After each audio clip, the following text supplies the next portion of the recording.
happens come next week. And here with us now is Democratic Congressman Jamie Raskin of the House Judiciary Committee. He just voted in favor of the 2 articles of impeachment against the president. Congressman, I should bring you into this because we're talking about the House Judiciary. We're talking about what happened yesterday. Why did the public not see a debate on the issues, a debate on the facts yesterday?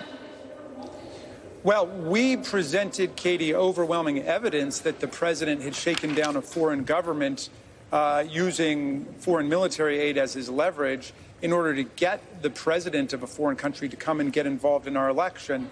The Republicans on the panel have no answer to that. There's no rival factual hypothesis. Everybody accepts it. All of the witnesses say that's what happened, and so they couldn't engage with it. So we tried to engage them on the question, well, leaving aside the facts of this case, do you think it would be wrong for a president to do that? Any president, Democrat, Republican in the future, they literally refuse to answer that question.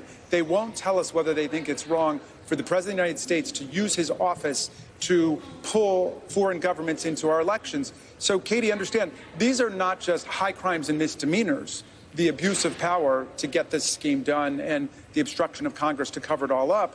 These are crimes in progress. It's going on right now. And if we let the president get away with it, what's going to happen next? Will President Zelensky be back to announce the investigation against the Bidens? Will it be China next, who the president already issued a public invitation to get involved in this campaign? Will he go back to Russia, who he publicly invited in the 2016 campaign to go and find the emails, and they sprung into action later that day where they went to get the emails? Is this going to be the new norm in American democracy? This is precisely what the framers warned us against. I mean, it's right there. If you go and look at the Constitutional Convention, what the framers were talking about. They did not want the president using the awesome powers of his office to go out and recruit foreign governments to interfere in our elections. Why? Because that belongs to the people. Here in America, the elections belong to the people, not to the president, and the voting rights of Americans are diluted and threatened when the president is allowed to engage in this kind of misconduct. So I was proud to have voted for both of these articles this morning. What was your reaction? What is your reaction to Republicans issuing Democrats a warning, basically saying, if you do this, watch out for when we're in the majority and watch out for what it means for any Democratic administration? You mean they might impeach a president for lying about sex, for example?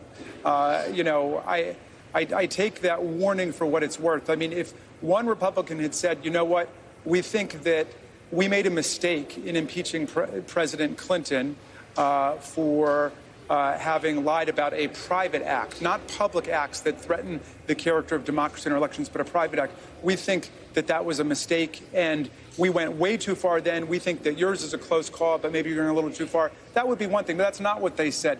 They believed that what they did with Clinton was correct, but they simply won't talk about the president's high crimes against American democracy today. And so that's a scandal that they're not doing their constitutional responsibility. And the president has declared his conduct in this matter perfect. In fact, absolutely perfect, he said, which means not only will he do it again and will he set a new basement standard for presidential misconduct, but he will complete this offense. Congressman, I just have one other quick question. And do you think there should be new witnesses called in the Senate impeachment trial? Do you want to hear from John Bolton? Do you want to hear from Mick Mulvaney? Do you want to hear from Rudy Giuliani? Do you want to see a House manager try to call those witnesses? You know, I'm going to leave to the question of the procedures of the trial for another day. We are not quite sure what the rules and procedures are that the Senate will set down, and I want to be institutionally respectful of whatever rules they come up with and not interfere in that process. Obviously, we were very disappointed that the president repeatedly refused opportunities to come, to send his lawyers to participate. He had an open forum where he could have come to testify to us, but he refused to do it. So what the Senate does, I will leave up to the Senate. Congressman Jamie Raskin. Congressman, thank you very much for joining us. And straight ahead, Senate